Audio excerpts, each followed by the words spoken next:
During the rounds, I tried to explain in broken French that I needed to sit beside her to listen to her lungs.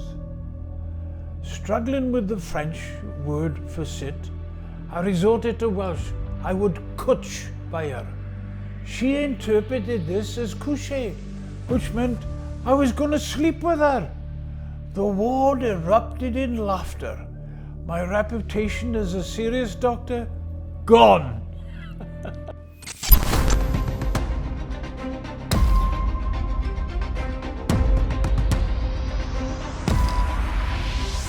Welcome to another episode of DocWales Diaries. It's a privilege to be with you again as I share my experiences encountered as a doctor in different disaster zones around the world.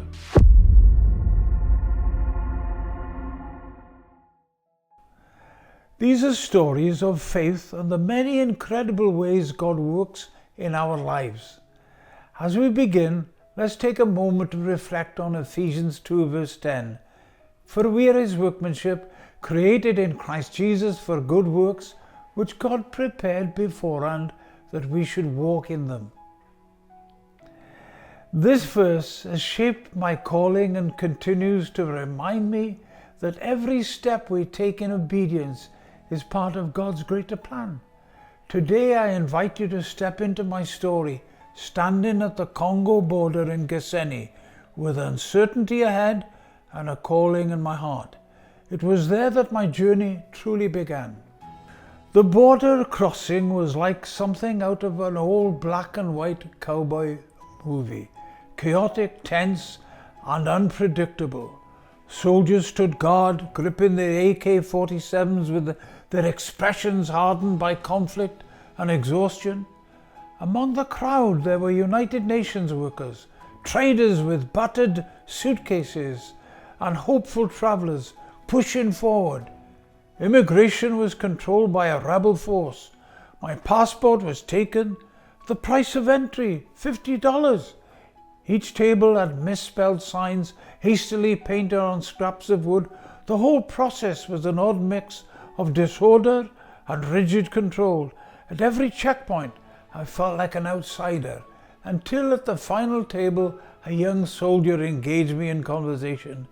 Digging deep into my high school O-level French, I stuttered my way through his questions. It was my first small victory. A refuge by Lake Kivu. Near Lake Kivu, the Baptist mission compound stood as a sanctuary of hope, a fragile refuge amid the storm of war. During the battle for Goma, Joao and his wife Nora had defended this place with nothing but courage.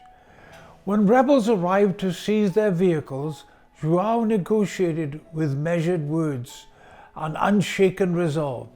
He managed to keep some for humanitarian work, he insisted, against the odds. He managed to keep some. As the shells thundered across the city, chaos drove many to flee, but Joao and Nora stayed, huddled together in the cramped space of a tiny toilet. As explosions shook the ground, it was a choice not without fear, yet rooted in purpose.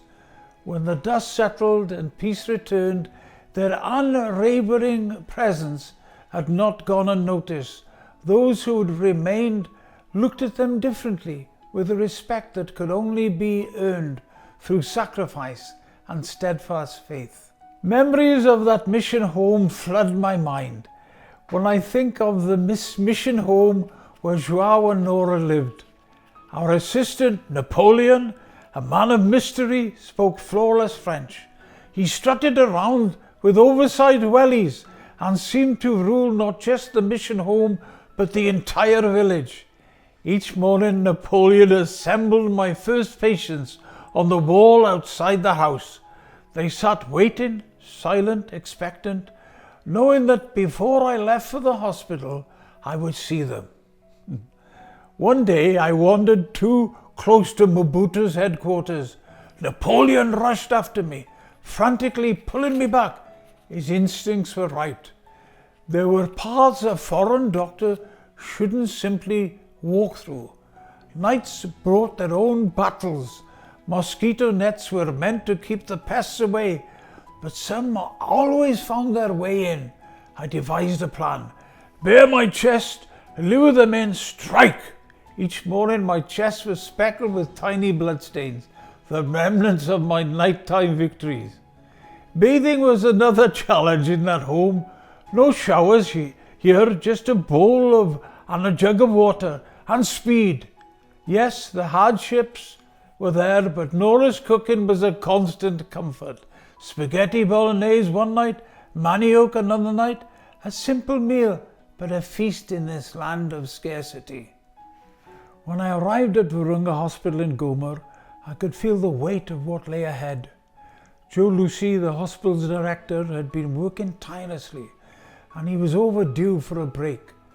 I'd been asked to step in for him, to carry on the work in his absence. Dr. Lucy wasn't just a brilliant surgeon and a leader. He was a man beloved by all. To fill his shoes, even if only temporarily, it seemed an impossibility.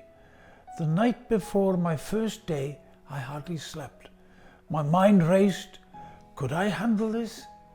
I clung to the words of a hymn that had always brought me comfort.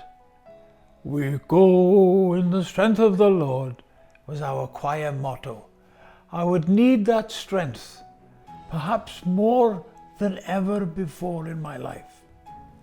From the moment my day began at 6 a.m., it was non-stop. Mornings treating villagers outside the mission house under Napoleon's watchful eye.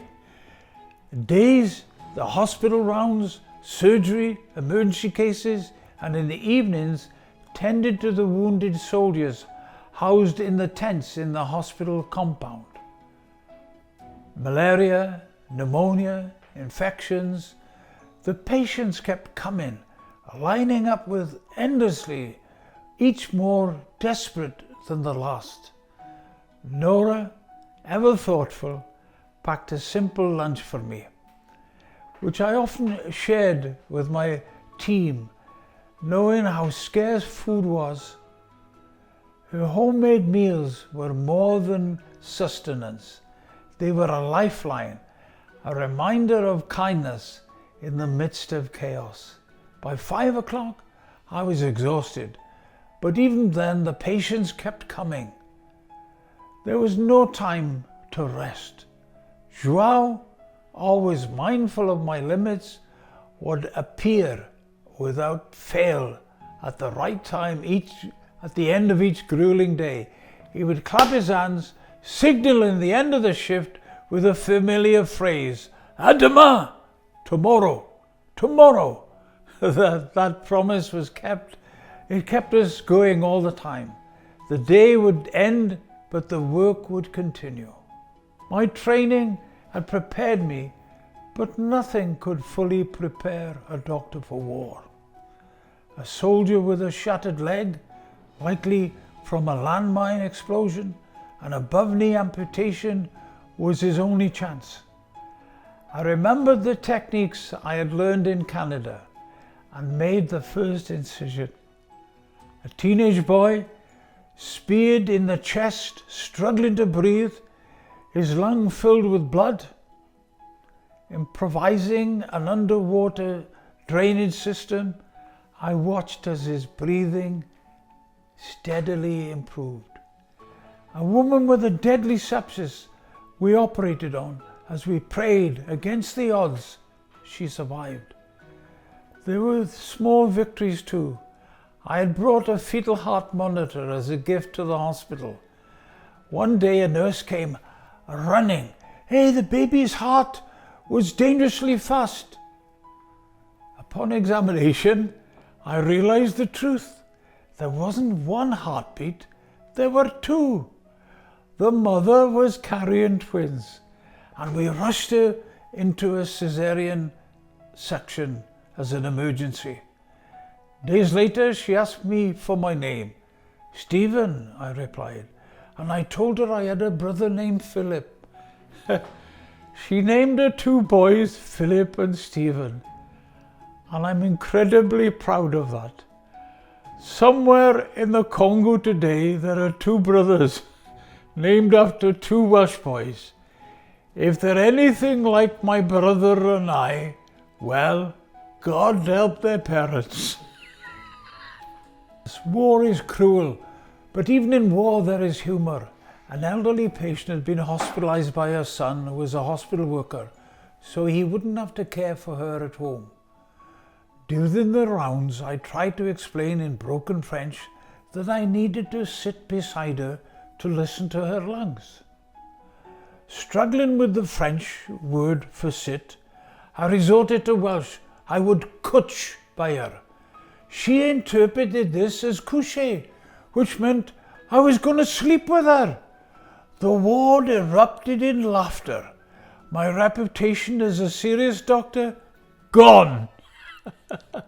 One day a grenade was thrown into the children's ward. Couldn't believe it. By God's grace, we had moved the children the night before to a different place. An explosion tore through the hole in the roof, but no one was hurt. Still, the terror of that moment lingered in my mind. The shock of how close we had come to disaster was overwhelming me. But what haunted me most was the impossible question that arose in my heart. What would I do if a hostile group stormed the hospital, intent on killing their enemies? Joao's answer was simple. If you die, you help no one. This is not your war. I had sworn an oath in my life to save lives, to do everything in my power and heal and protect. But in that moment, I knew the stakes had changed. The war was no longer just a distant echo. It had come to our doorstep. As I left Goma, the air was thick with sounds of victory. Kabila's rebel forces marched through the streets, their triumph echoing in every note of music, every joyful sound. The pulse of celebration was undeniable. People danced in the streets. Women balancing live chickens in bowls on their heads. Traders bartering in the marketplace that hummed with life. It was a striking contrast to the world I had just come from. A world of suffering, yes, but also a world of resilience, unwavering faith, and unimaginable strength, the kind of strength I had witnessed in the faces of the villagers, in the courage of my colleagues, and in the hearts of the people who had come to the hospital, broken but determined to fight for life. As I boarded the plane home, my heart heavy with the memories of what I was leaving behind, I turned to Joao, the steady presence who had been my guide through it all. A drop in the bucket, I said to him. The weight of the journey settled in my chest. Joao looked at me, his eyes calm but full of understanding. His reply was simple yet profound. You came when we needed you most. In those words, I found the truth that I'd been searching for. The work I had done, the lives I had touched, it was a drop in the bucket. Yes, but it was a drop that made a difference. And sometimes that's all we can do. Make a difference, no matter how small it may seem. Thank you for taking the time to listen to my journey, but this is far from over. Next time I'll share more stories of hope, resilience and strength. And I invite you to stay with me as we continue to exploring the remarkable power that lies within us all. Don't be a stranger. Let's meet again really soon. DocWales.